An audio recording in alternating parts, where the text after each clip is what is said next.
Hi అందరికీ. నేను ఈ వీడియోలో స్టాక్ మార్కెట్లో నా ఫస్ట్ ఇన్వెస్ట్మెంట్ గురించి చెప్దామనుకుంటున్నాను. దాంతోపాటు స్టాక్ మార్కెట్లో లాంగ్ టర్మ్లో ఇన్వెస్ట్ చేయడం వల్ల ఉండే బెనిఫిట్ గురించి కూడా మాట్లాడాలనుకుంటున్నాను.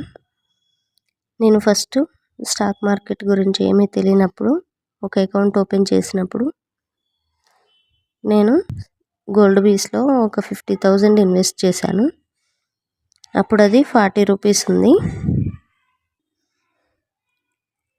అది నాకేమీ తెలియకపోవడం వల్ల రోజు ఓపెన్ చేసి చూసేదాన్ని.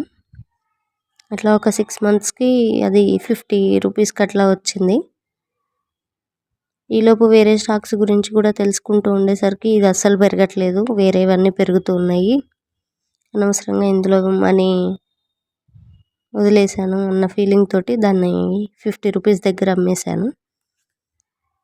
కానీ దాని ప్రైస్ ఇప్పుడు 148 దాకా వెళ్ళి 122 దగ్గర ఉంది ఇప్పుడు ప్రజెంట్. అదే ఒకవేళ నేను దాన్ని అట్లే హోల్డ్ చేస్తున్నట్టయితే నాకు ఇప్పుడు అది మంచి అమౌంట్ అయ్యేది. మీలో ఎంతమంది చేస్తుంటారు ఇలా లాంగ్ టర్మ్ అని తీసుకొని మధ్యలోనే దాన్ని క్విట్ చేయడం? నేను అదే చేశాను ఇక్కడ మిస్టేక్. దాన్ని అలాగే హోల్డ్ చేస్తున్నట్టయితే నాకు మంచి బెనిఫిట్ అయ్యేది.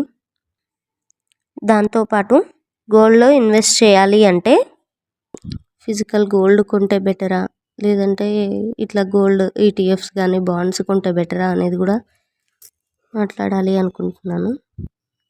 ఇదైతే కంప్లీట్గా నా ఒపీనియనే. నేనైతే గోల్డ్ ఈటీఎఫ్స్ కానీ బాండ్స్ కానీ బెటర్ అని అంటున్నాను. గోల్డ్ ఈటీఎఫ్స్లో అయితే ఇవి చాలా ఆప్షన్స్ ఉన్నాయి మనకి. అందులో నేనైతే నిప్పాన్లో ఇన్వెస్ట్ చేశాను.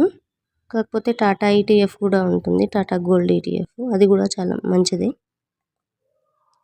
ఈటీఎఫ్స్లో ఎందుకు బెటర్ అంటే మనకి ప్రైస్ అనేది యూనిట్ కాస్ట్ కొంచెం తక్కువ ఉండడం వల్ల తక్కువ అమౌంట్ ఉన్నా సరే ఇందులో ఇన్వెస్ట్ చేసుకోవచ్చు. చాలా లైక్ 1,000 నుంచి 10,000 వరకు కూడా అవి హోల్డ్ చేస్తూ ఉండొచ్చు. అదే ఫిజికల్ గోల్డ్ అయితే మనకి 1 గ్రామే ఇప్పుడు 15,000 అట్లా ఉంటుంది. కాబట్టి మనం చిన్న చిన్న అమౌంట్స్ తోటి దాన్ని ఎక్కువగా అక్యుములేట్ చేయలేము. దాంతోపాటు దానికి సెక్యూరిటీ ప్రొవైడ్ చేయడం కూడా చాలా కష్టము ఫిజికల్ గోల్డ్కి అయితే. అదే దీంట్లో అయితే మనం చిన్న చిన్న అమౌంట్స్ సేవ్ చేసుకుంటున్నట్లు ఉంటుంది. దాంతోపాటు మనకు గోల్డ్ కూడా అక్యుములేట్ అవుతూనే ఉంటుంది. అండ్ దాంతోపాటు ప్రైస్ కూడా పెరుగుతూనే ఉంటుంది. మనకి ఈరోజు 10,000 ఉంటే 10,000కి ఫిజికల్ గోల్డ్ ఎక్కువ రాదు. కానీ ఇదైతే కొన్ని యూనిట్స్ అయినా మనకు ఉంటాయి కదా, వాటిని అట్లాగే హోల్డ్ చేస్తే వాటి ప్రైస్ కూడా పెరుగుతూనే ఉంటుంది కదా. నేనైతే 100% దీన్నే ప్రిఫర్ చేస్తాను. లేడీస్కి కూడా ఇది చాలా మంచి ఇన్వెస్ట్మెంట్ ఆప్షన్, సేవింగ్స్ ఆప్షన్ కూడా. ఇది నేను గోల్డ్ బీస్లో ఇన్వెస్ట్ చేసినప్పుడు నేను చేసింది ఈ లైన్ కింద ఉంది, 40 రూపీస్ అరౌండ్లో. నేను 50 రూపీస్ దగ్గర అట్లా అమ్మేశాను. చూడండి ఆ తర్వాత ఎంత పెరిగిపోయిందో, అసలు అనుకోలేదు. ఆ మధ్యలో ఒకసారి ఎప్పుడు మళ్ళీ కొని అమ్మేసి ఉంటాను, కానీ ఆ కింద కొన్నప్పుడు వాటిని అలాగే హోల్డ్ చేస్తే బాగుండేది. మీలో ఎంతమంది గోల్డ్ని లాంగ్ టర్మ్ ఇన్వెస్ట్మెంట్ లాగా తీసుకొని ఉన్నారు?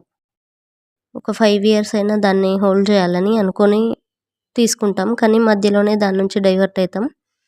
తర్వాత దాని రిజల్ట్ ఇలా ఉంటుంది, మనకు తెలియకుండానే అది బాగా పెరిగిపోతుంది.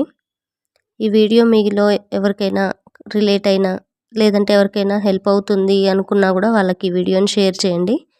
అలాగే నా ఛానల్ని సబ్స్క్రైబ్ చేయడం మర్చిపోమాకండి.